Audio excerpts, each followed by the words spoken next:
mga gwapo, mga gwapa. Ito pa, oh. Ito binigay sa akin ngayon lang, ha. Ang pahayag laban sa mga bundok ng Israel. Ezekiel 6. Basahin nyo na lang po ang may Bible. Ezekiel 6. Sinabi pa sa akin ni Yahweh, humarap ka sa mga bundok ng Israel at magpahayag laban sa kanila. Sabihin mo, mga bundok ng Israel, dinggin ninyo itong ipinasasabi ni Yahweh. Tutugisin ko kayo ng taga. Gigibain ko ang inyong dambana sa mga burol.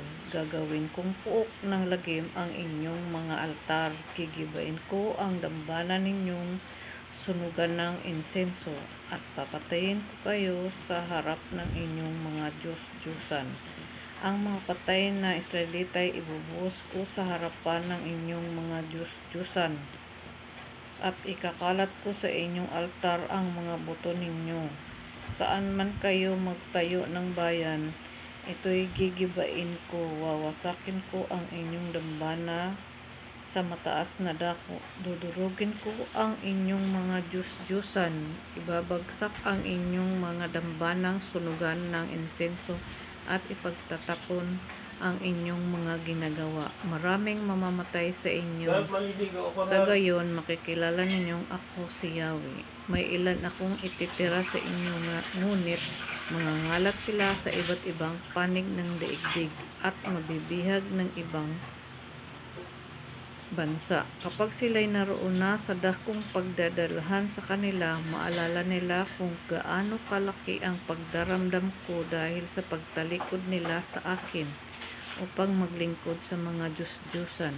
At sila mismo'y masusuklam sa kanilang sarili dahil sa ginagawa nilang kasamaan. Sa gayon, makikilala nilang ako si Yahweh at malalaman nilang hindi panakot lamang ang parusang ipapataw ko sa kanila. Amen. Yun lamang po ang binigay sa akin. Sana unawain natin to. O, mga Diyos-Diyusan. Kaya wag na tayong sumamba sa mga Diyos-Diyusan. Maglagay tayo ng altar para sa mga Diyos-Diyusan. Hindi tama ang altar para sa mga Diyos-Diyusan. Dahil ang sinabi ng Panginoon, pumasok ka sa iyong kwarto, sa iyong silid, at doon ka manalangin. Tingnan mo si David. Kung paano nanalangin si Daniel pinapasunod siya ni nung hari, hindi siya nasunod, naghanap siya ng isang lugar na pwede siyang manalangin. Nakakita siya ng isang silid, doon siya nanalangin at nakaharap siya doon sa labas. At yun ang ginawa ni Daniel, hindi siya sumasamba sa mga Diyos-Diyusan. Yun lang, mga gwapo, mga gwapa.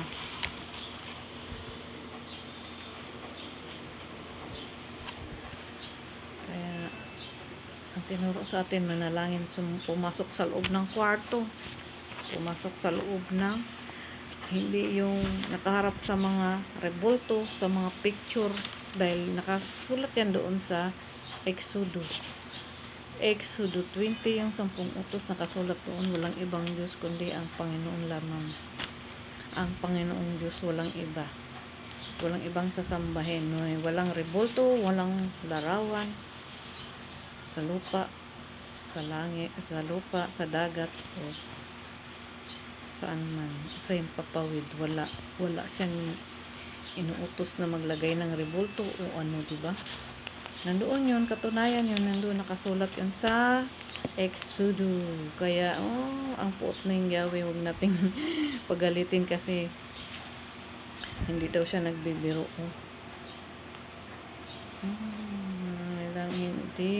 Hindi daw panakot, hindi panakot, totoo. Ang parusang ipapataw ko sa kanila, diba? Hindi panakot. Kaya iwanan na natin yung mga Diyos-Diyusan dahil hindi yan, wala naman yung silbi, walang silbi talaga. Tutulungan ka ba yan? Manalangin ka na lang sa Diyos mong hindi nakikita, sa Diyos na hindi nakikita, tiyak naman sulit ang ating kaluluwa ay ligtas pag ang Diyos na hindi nakikita ang ating pinapanalingan. Si Jesus ang ating guro, di ba? Yun ang sundin natin. Yun lamang po. Salamat sa mga nakikinig dahil ang gigibain niya ang mga dambana, ang mga altar ng Diyos-Diyosan. Diba? Yun ang sinabi ng Panginoon. Kasulat dito. Kaya, hindi pwede nating tanggihan dahil nakasulat yan dito. Ebidensya ito.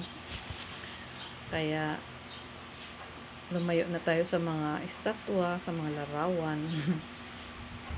Yun ang gusto ng Panginoon. Salamat sa mga nakikinig, mga gwapo, mga gwapa. Salamat sa inyo.